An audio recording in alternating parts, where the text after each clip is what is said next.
炒美股，为什么呢？因为炒美股啊，除了能赚钱，什么都学不到。因为什么呢？美国股市它就是一直涨，所以嘛，一点难度、一点挑战都没有。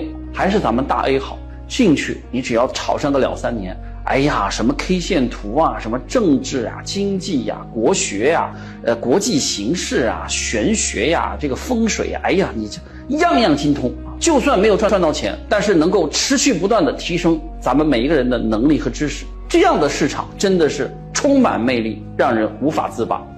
大家好，我係亞納日記頻道嘅主播 Lily。香港金融中心係咪正經歷緊一場史無前例嘅大地震？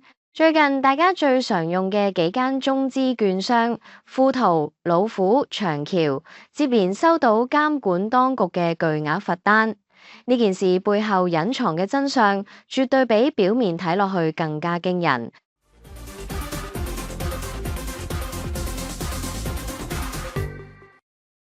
點解當局會突然間落重手？據內部消息同市場估算，原來呢幾年國內嘅年輕一代透過呢啲券商湧入香港市場瘋炒美股嘅資金規模，竟然高達1萬億人民幣。你冇聽錯，係1萬億。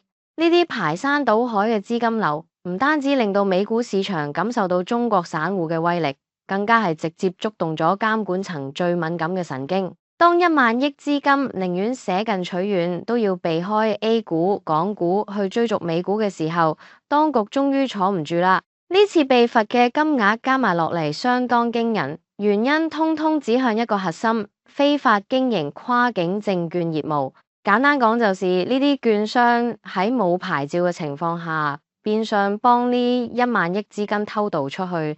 以前香港係內地資金出海嘅橋頭堡，但而家呢場監管風暴，等於係將呢條橋徹底拆咗。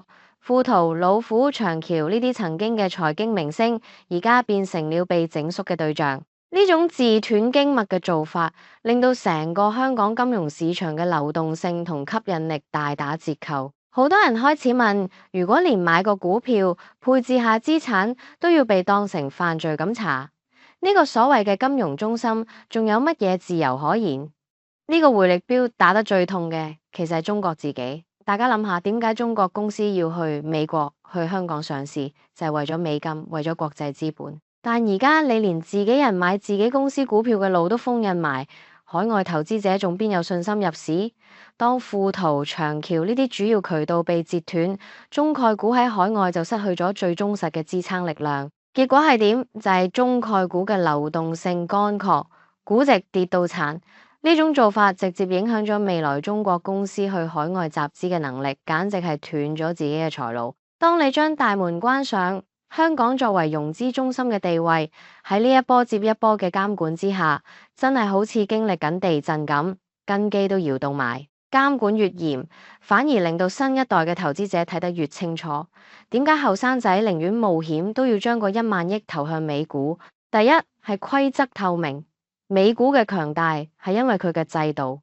喺美股市場，遊戲規則係寫明嘅，唔會突然間因為一個政策就令成個行業消失，亦唔會因為資金流向就隨便封鎖交易。第二係法治同保護，年輕人唔係傻嘅，佢哋見到中資券商被罰，見到市場被粗暴干預，心入面自然會產生恐懼。相比之下，美股市場對私有財產嘅保護，對投資者嘅保障，顯示出咗一種真正成熟法治市場嘅風範。第三係用錢投票，1萬億資金嘅流向就係最好嘅證明。